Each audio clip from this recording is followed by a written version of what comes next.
Hello and welcome. Today's lecture is part of the unit entitled Kinetics, Equilibrium, and Thermodynamics, and we're talking still about kinetics. Kinetics is a study of how the reaction proceeds, and it all has to do with the collision theory. The only way that reactants can form products is if those reactants collide, and the collisions have to be with enough energy and the particles have to have the proper orientation.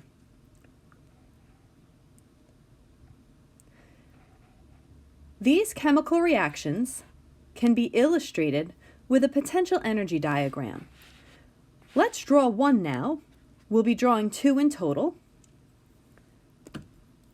We'll start with an axis.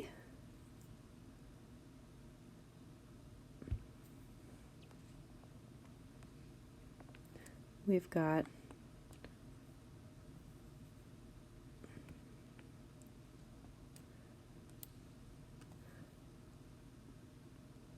our y-axis is labeled potential energy.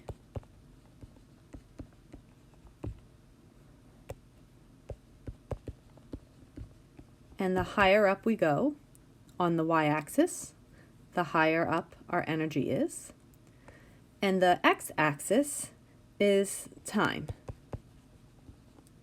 And the further right we go, more time goes by.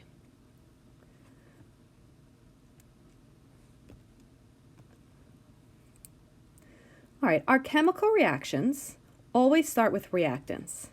And those reactants are going to be indicated with a horizontal line somewhere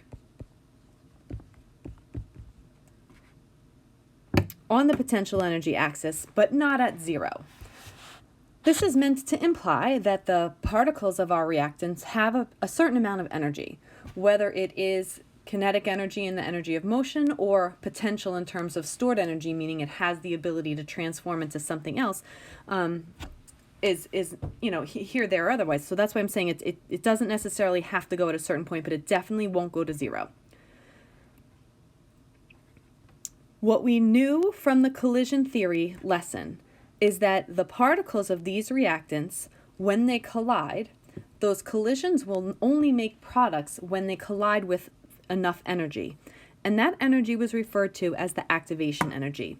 Hopefully you're able to infer that that's going to be at some point higher than wherever the energy of the reactants are to start with. And at some point, we're going to wind up having the energy of our products. But ultimately, what we'll need to do is sort of connect this line of the reactants to our activation energy, and then it's going to come back down, and we'll have another flat line, and that will be indicative of our products.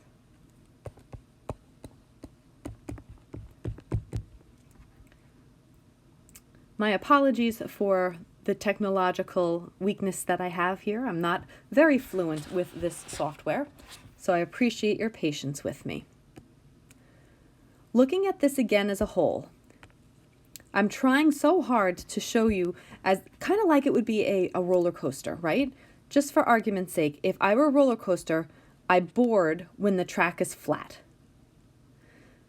When you think about when we get off a roller coaster, the track is still flat as well. And in between the flat track when we get on and the flat track where we get off are hills and loops and twirls and whatnot. But ultimately, my roller coaster car can't make it to the end unless it reaches the top of the hill. Because if my car only goes halfway up the hill, it's going to roll right back to the flat part of the track where I started. If I make it 3/4 of the way up the hill, it's still going to roll back to where I started. The only way my car is going to be able to make it to the ending position is if it reaches the crest of that hill. The same idea is true for our potential energy diagrams when we're illustrating chemical reactions. The only way the reactants can form products is if the particles possess enough energy to make it to the top of the hill, then they'll be able to form products. So what then is the top of that hill referred to as? The top of that hill is referred to as the activated complex. Activated complex.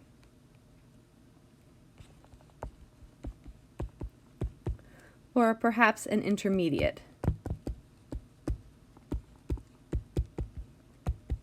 We'll elaborate on what that looks like or what it could be in the next few slides.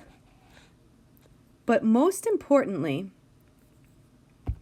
what I'm trying to represent here is to get from the flat part where the reactants are to the top of that hill, the crest, the highest point.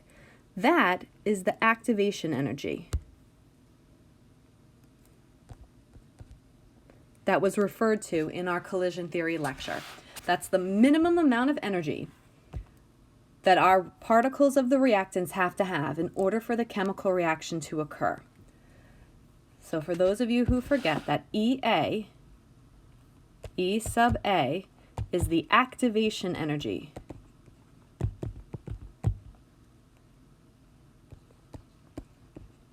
The minimum energy needed for the reaction to occur.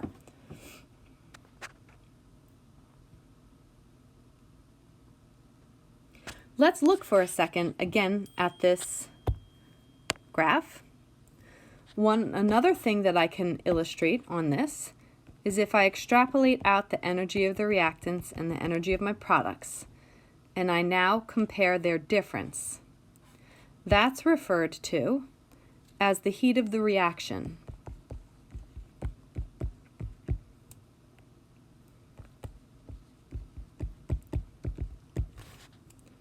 It's oftentimes abbreviated delta H, and as with all things that are changes or deltas, we're always taking the heat that's final, which is really going to be our products, and I'll subtract from that the heat that is the initial, which in a chemical reaction, our initial components are our reactants. And if I did the math for this particular relationship, my product's potential energy is lower than the potential energy of the reactants that I started with. So in this instance, whatever the numbers are that I subtract, I'm going to wind up having a negative value. And that is referred to as an exothermic reaction.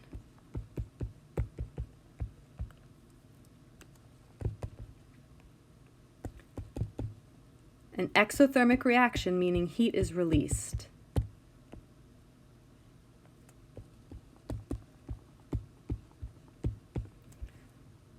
And you can see that graphically. This is why I'm saying we're illustrating.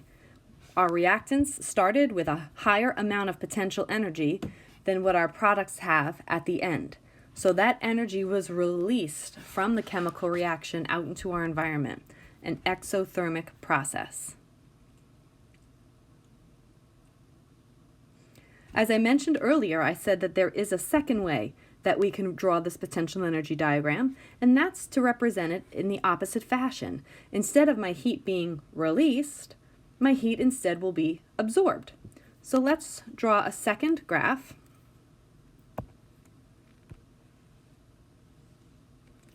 Again, we have the same labels. We've got potential energy,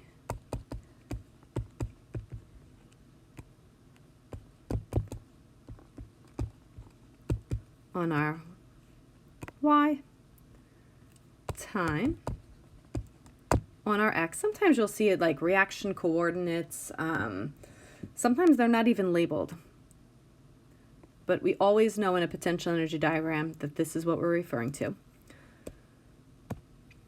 Again, we're starting with the energy of our reactants somewhere on our potential energy scale. I want to show that heat was absorbed by the system overall. In other words, the heat of my products the energy of my products is now going to be higher than what my reactants start with. So I'll put a line here and call it products. Now thinking about the first graph we drew, taking a look at it again, we see that we have that roller coaster hill. We need that hill to represent the activation energy in order to keep the collision theory true. So does that mean in an endothermic process, there is no such thing as an activation energy? Nope, I'm sorry to disappoint you. There is. There is still an activation energy in every chemical reaction, whether it's exothermic or endothermic. So I need to have a hill still. There needs to be a hill that my reactants have to get up in order for them to make products. So again, whoopsie daisies, going from the reactants to the top of the hill, that is still the activation energy. And look at how much more energy has to go in to the endothermic reaction compared to the exothermic reaction, and that should make sense. You should have a really high activation energy because you're putting energy in so that the energy is absorbed, so that we're ending at a higher energy state than where we started. But the same lines still hold true. The difference in energy between where I start and where I end, that is still called delta H, the heat of the reaction. And it's still calculated by the heat of the products minus the heat of the reactants. And in this instance, it's going to wind up being positive in value overall. And that is referred to as an endothermic reaction where heat is absorbed. Sorry for the electronic beeping earlier. So double checking here that we've hit upon all of the key vocabulary words. Activation energy. That's from the flat line of the reactants to the top of the hill. It's the energy, the minimum energy needed for the reaction to work. The energy of the reactants. Well, if I wanted to measure them, I'm going to measure from 0 to wherever the line of the reactants are. 0 to the line of the reactants. That's the energy of them. Same thing with the energy of our products. Maybe I can go back and color code all this. So we had done activation energy in purple, right? That was our activation energy. The energy of the reactants, we'll do that in green. So from 0 to wherever the flat line for the reactants are. The energy of the products, again, from 0 to wherever the line for the products are. That's going to be how much energy they possess. The energy of the activated complex. Remember that activated complex is at the tip of the hill. So if I want to figure out how much total energy that possesses, it'll be from the 0 up to the maximum height of the hill. The heat of the reaction, the overall, that's the change between the heat that I start and the heat that I end. Endothermic, exothermic, those are the two different shapes of the graph. Endothermic is when our product's potential energy is higher than that of our reactants. And in an exothermic, it's the opposite. It's where the potential energy of our products is less than the potential energy of the reactants. And now we have catalysts and inhibitors. Catalysts and inhibitors came from our last lesson where we realized they did affect the rate of a reaction. They were not technically reactants or products, but rather their function is to manipulate the activation energy. A catalyst is going to speed up the reaction. The only way that that can happen is if it lowers the hill. So for those of you who don't care for roller coasters, If you want that ride to be over fast, decrease the size of the hills. That's how you'll get to the end of the ride faster. So the graph, if I had a catalyst, I'm going to draw it in an orange line. Now the hill will look lower. That's with a catalyst. We've now lowered the activation energy. The first graph, again, how does a catalyst affect it? It lowers the activation energy, and that's what a catalyst does.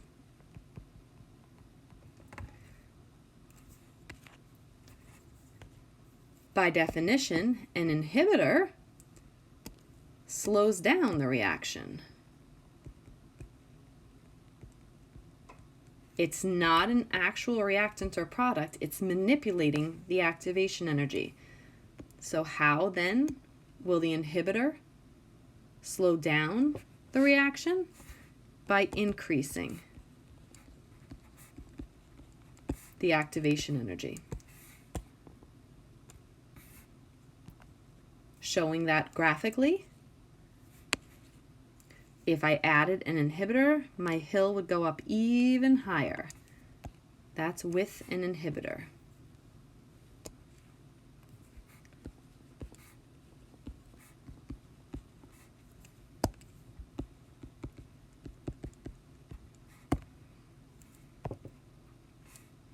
In my second graph, if I added an inhibitor, it's going to make the hill even higher.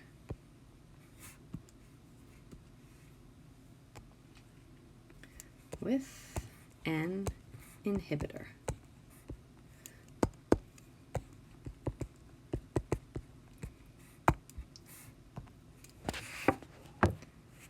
I'll just pause a quick moment, give you a chance to catch up.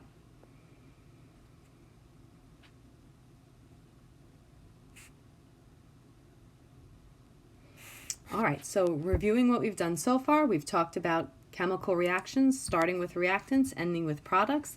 The particles of the reactants have to collide in order for the chemical reaction to occur. Those collisions must be with sufficient energy and in the proper orientation. Let's look a little bit, though, at what that means.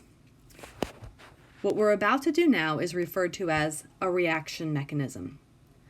An explanation of what a reaction mechanism is a proposed series of reactions that describe all the steps the reactants go through to form products. And please emphasize that it is a proposed series. After the proposition, chemists can then go into the lab, run the experiments that they are proposing, and come to the conclusion whether their proposition was accurate or inaccurate. If it's inaccurate, they go back to the drawing board and propose something else. Now, these series or these steps are referred to as elementary steps. And each of the steps have to sum so that they equal the overall reaction. In other words, we have reactants forming products.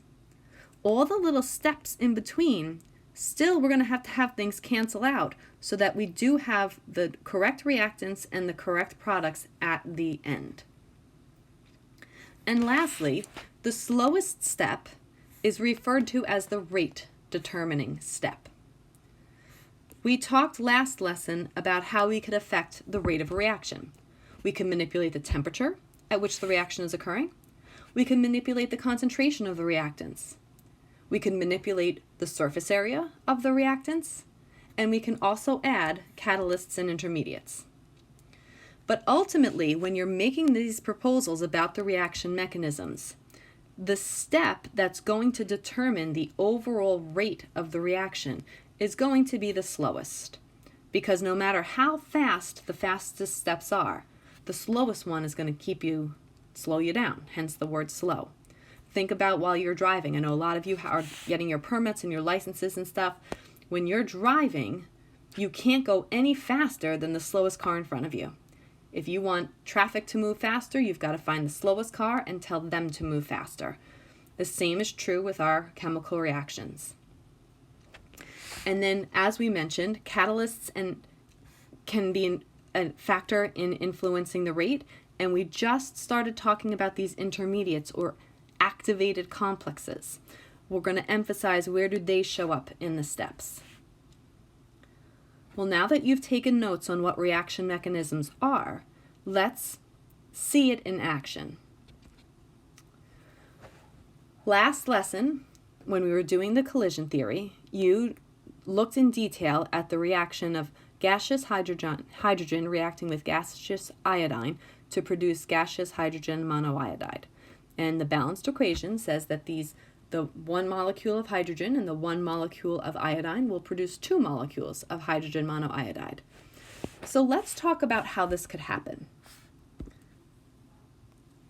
In other words, perhaps the hydrogen and iodine molecules have to bump into each other and they all stick together. We're going to now have 2 hydrogens and 2 iodide atoms all bonded together to make this compound called H2I2. And then that H2I2 is unstable. Takes way too much energy for nature to keep that together. So instead, it miraculously breaks apart into 2 separate molecules where there's 1 hydrogen and 1 iodine molecule together. This is a proposition. So scenario 1. Scenario A, we'll call it. If you look at this carefully,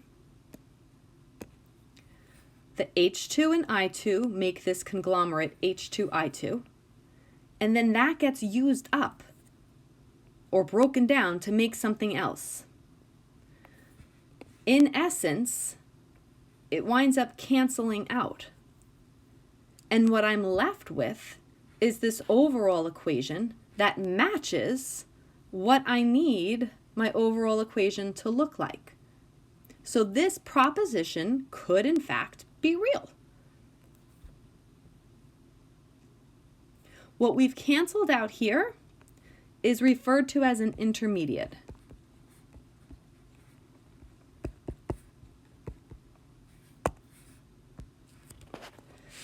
An intermediate is a species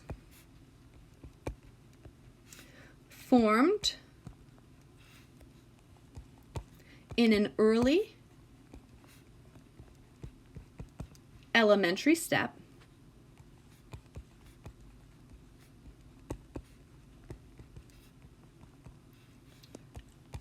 when we say formed, we mean it's a product.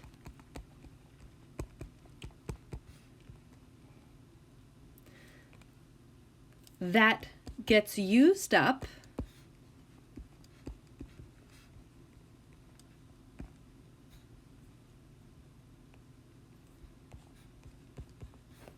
in a later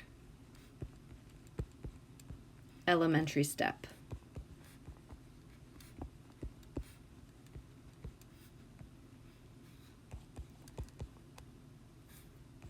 That gets used up, that means it'll be a reactant.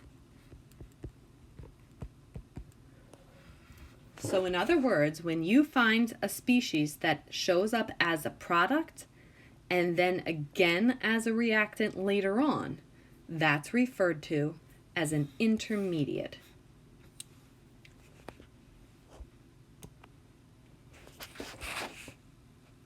But maybe that's not what happens.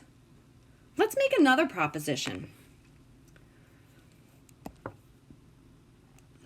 Let's call this one scenario B.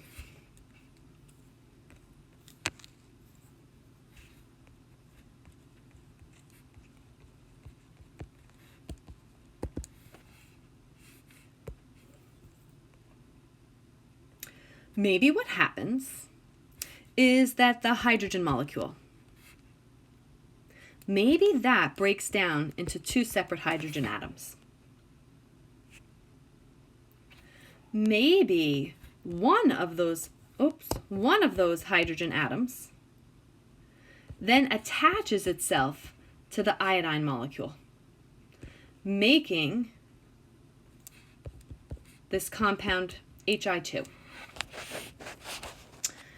And then maybe that compound, Hi2, winds up having one of the iodines break off.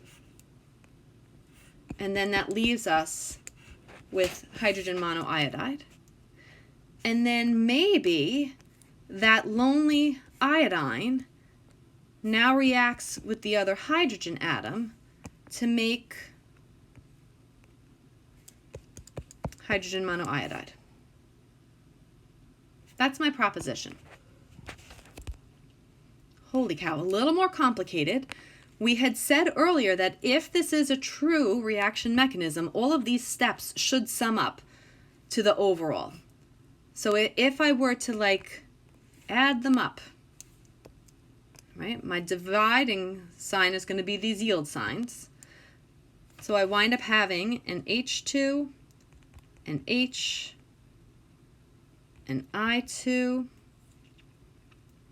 a HI2, an I, and an H. All of those on the reactant side. On the product side, I have two hydrogens, Hi2, I, Hi, and another Hi. Do we see any species that show up exactly the same way on either side? Well, here's an H2. I don't see that, can't cancel it out.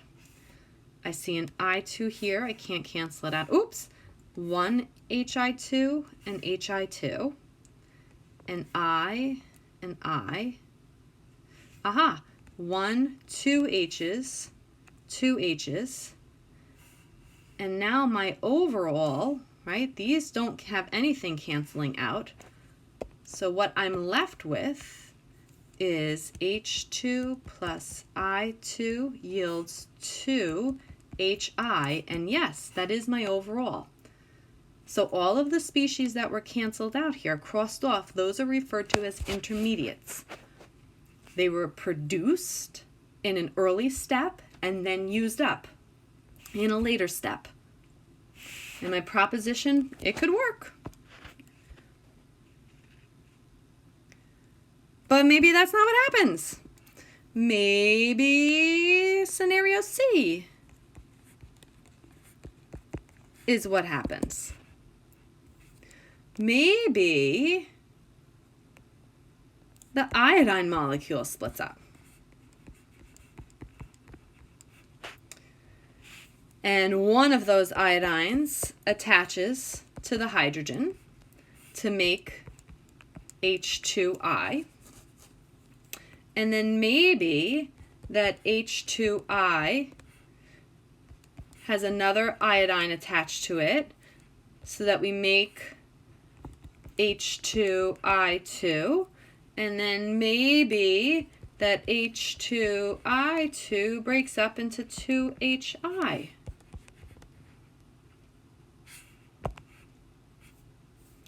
Again, checking out to see what species cancel out. One iodine is used up.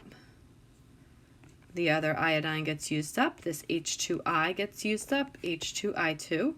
Okay, that works too. I'm still left with my overall reaction. So for those of you who love right answers, with reaction mechanisms at our level, we don't really have a right answer.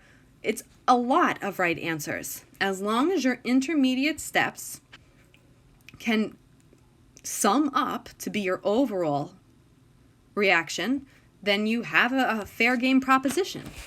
For those of you who ever decide to move on in life, you would then have to test out your proposition, but unfortunately the technology that we have available to us in our high school doesn't allow us to run the tests. The one last concept that I want to review is the fact that the slowest step is the rate determining step and where catalysts would show up. If I were to go at scenario B and tell you that the first step here was your slow one, whoopsie daisies, slow.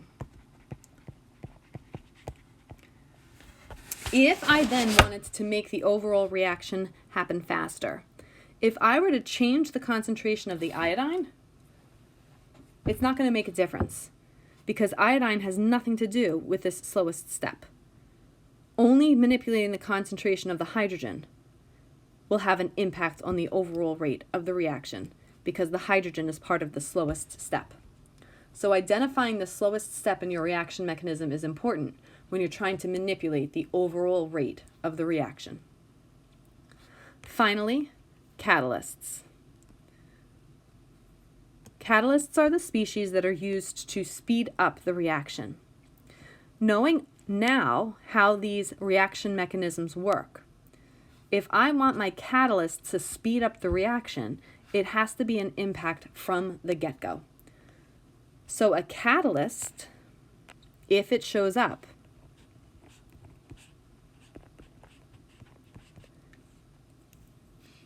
will show up,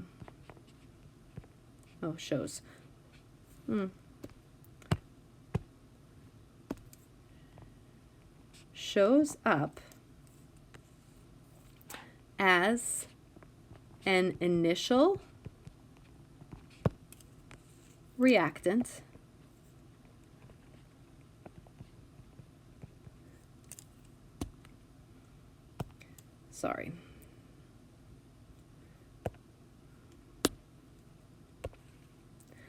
and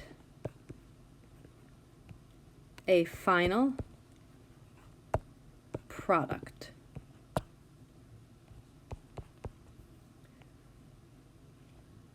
So in other words, just a quick example using letters. If I have A plus B plus Q gives us D, D gives us E plus Q, and my overall wants to be A plus B equals E. Looking to see what cancels out, the D shows up as a product, then gets used up as a reactant. That's our intermediate.